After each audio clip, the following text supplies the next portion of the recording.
Amongst the vast amount of shinobi who we were introduced to in the series, one character who was shrouded in mystery when first introduced was that of Hanzo the Great Salamander.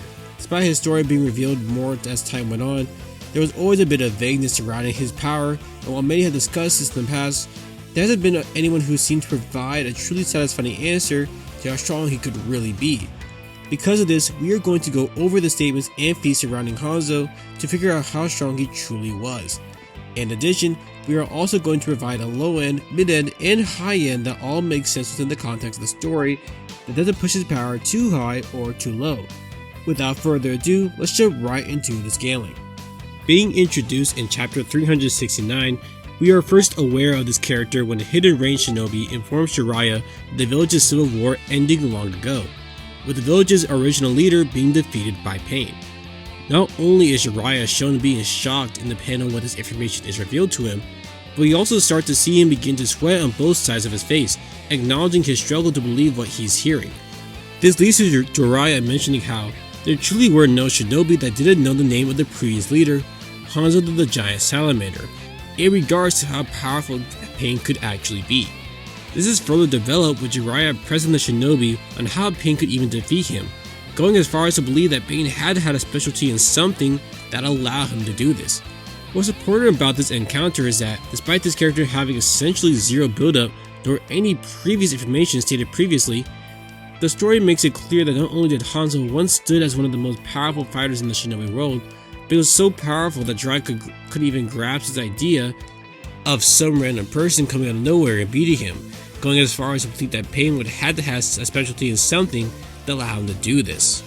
Of course, it should be noted as this doesn't have to mean that Hanzo was the strongest at the time, as it could also be true that he was just renowned for being a powerful shinobi from the Rain Village to where his reputation grew from there. Either way, it does infer the idea that Pain beating this man is a big feat for him. We then get context of Jiraiya's reaction through a flashback during the Second Great Shinobi War, where him, Tsunade, and Orochimaru stand as the last of a platoon of shinobi, with Hanzo standing on a salamander unfazed with no damage. While the three do survive the altercation, they only do so due to Hanzo allowing them to live, as he predicts that the Leaf Village would win the battle. Not only does this mean that Hanzo received the least amount of damage, to even zero amount compared to the Sannin, but it also means that Hanzo was still capable of defeating the three right then and there, and just chose not to. Now, it should be mentioned that it is unknown how big the gap of power is between the Sannin during the war, up to part 1 of Shippuden. However, it does seem that despite this arbitrary gap, Jiraiya still considers Hanzo's power to be impressive even during the present day, which should place him above base Jiraiya bare minimum, which already places Hanzo potentially above the Sannin already from this information alone. The next thing to go into in this is the altercation between Hanzo and Nagato. Sometime after this, when Nagato, Konan, and Yagiko are finally grown shinobi, after the events with the fight with the Sannin, we witness a small altercation between Hanzo and the trio, where, due to a trap set by Hanzo and Danzo that led to Yagiko's death, Nagato snaps and proceeds to go after Hanzo. While we don't know the exact distance between the two, it's still very clear that Nagato covered a farther distance by jumping onto a hill that Konan's on, proceeded to land around the same time as Hanzo did when trying to get away from him, and gets back to his original position while saving Konan at the same time. However, something that should be noted here is that the moment Nagato had grabbed Konan, Hanzo immediately activated his second trap, which allowed him to damage Nagato's legs to where he was unable to walk for the rest of the story. Even with the attack being prepped, as implied through the whole scene, he was still fast enough to activate that attack before Nagato left. Because of this, depending on whether or not you think Hanzo was moving as fast as he could to get out of the way, or just moving as fast as he needed to activate the attack, this could just be Nagato outspeeding Hanzo overall, or the two being able to react to one another. After this, Nagato proceeds to summon the Ghetto statue, and then attacks and kills everyone with the dragons coming out of it, with Hanzo being able to dodge it point blank using body flicker. Now, depending on who you think is overall faster between the two from this alone, based off of this, it does present the idea that both are in a similar tier of speed, which is good for Hanzo's scaling, as Nagato, as an Edo, was able to react to both Casey and Naruto and Killer Bee. Not only that, but we also know that he was able to take on the entire Leaf Village and face off against Stage 1 Naruto and almost win.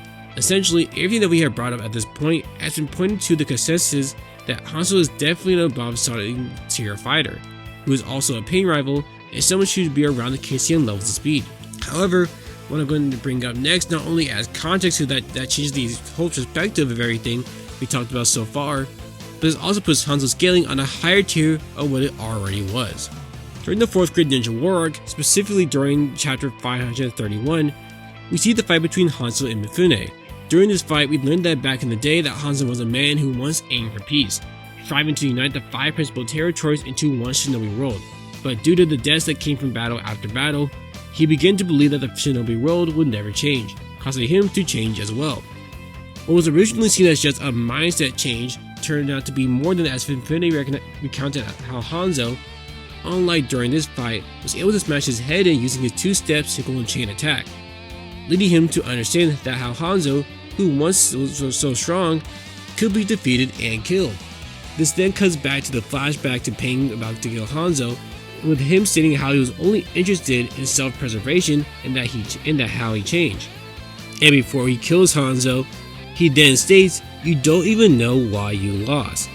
Mifune would then put it in other words: "Your conviction is warped, you do not hone yourself as a weapon, you no longer improved. You have lost your sharpness, and thus your blade became soiled with blood, rusted, its edge dulled. A blood sword does not last. Remember, people are like swords."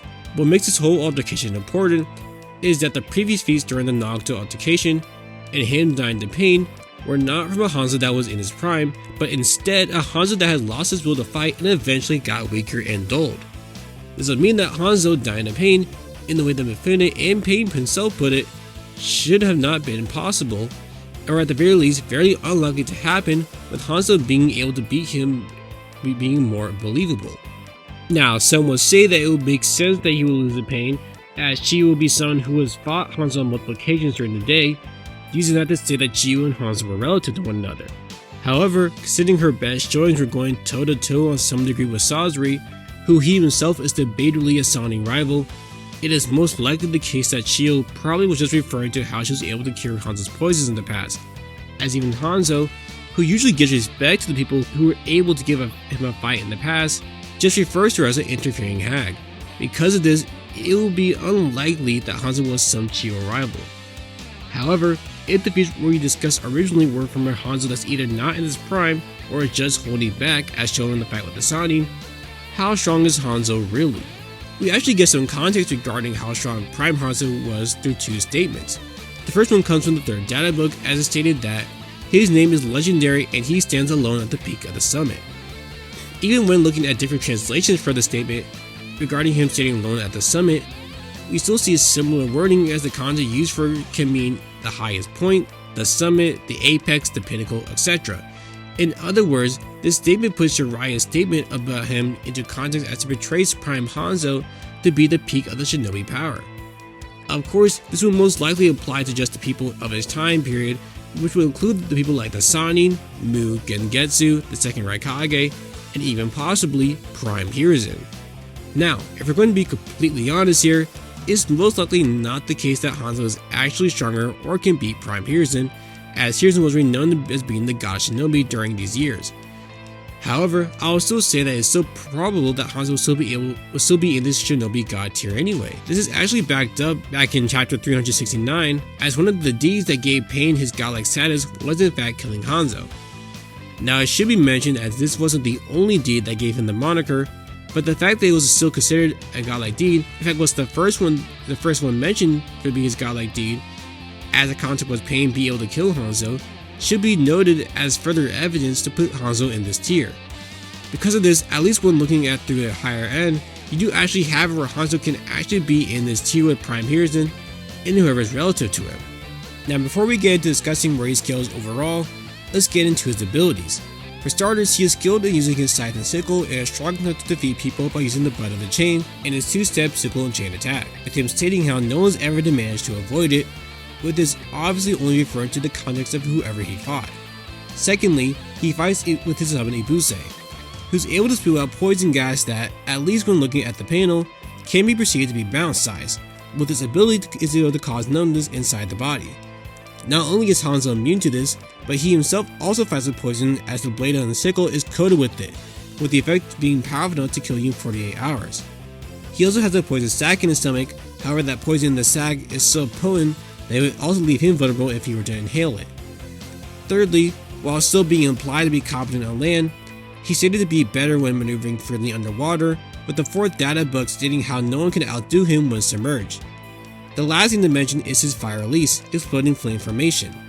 This ability is stated to be a technique that uses explosive tags, which, along with being a strong point, stocks countless explosive tags with the fire release technique applied beforehand on the Earth's surface, as they stick to the enemy's feet and swallow them up in a whirlpool of exploding flames. Of course, this attack, as applied in the scan, has to be set up beforehand to use. However, depending on whether or not you interpret CyberConnect's statement regarding having to fact check the character's movesets to Kishimoto himself to be how they would or canonically use them, then Hanzo is able to use these attacks by throwing them at people, along with wrapping people in his chase with the tags surrounding their body. Finally, now having gone over all of that, where does Hanzo actually scale? Starting with the lower end, he should scale above the Sani in both their base and transformations, while also being a pain rival. I believe this makes the most sense for his lower end scaling, as the story makes it very clear that not only was Pain killing him a big deal in Jiraiya's mind, but that the fight would have been closer if Hanzo was still in his prime. For his beta end scaling, he will scale above Pain and will scale around characters who are above Pain's level, while also still being under the God Shinobi tier. This will be going off the idea that Hanzo's loss of Pain was truly a fluke, and that Hanzo was above Pain, and due to that, should scale to characters who are also above Pain as well. Lastly, his higher end scaling would just put him up in the God Shinobi tier with people like Prime Heroes and Hashirama, etc. This would be based on a statement of standing alone at the summit, and when Pain killing Hanzo be considered a godlike deed. Now for this end specifically, it's more than likely that Hanzo would be at the bottom of this tier, as, along with his arsenal not being that great compared to others in this tier, there isn't enough to say that he'll scale above anyone in this specific in this tier. Overall, these are the 3 different scalings that I believe make the most sense for Hanzo scaling, with my personal beliefs being more in the middle to higher end scaling to be the better case. However, what do you guys think? Do you guys agree with the scaling? Do you guys think he just could be scaled lower or even higher? Leave your thoughts in the comments below. In addition, make sure to leave a like and subscribe, and without further ado, this is your boy Harry signing out. Peace.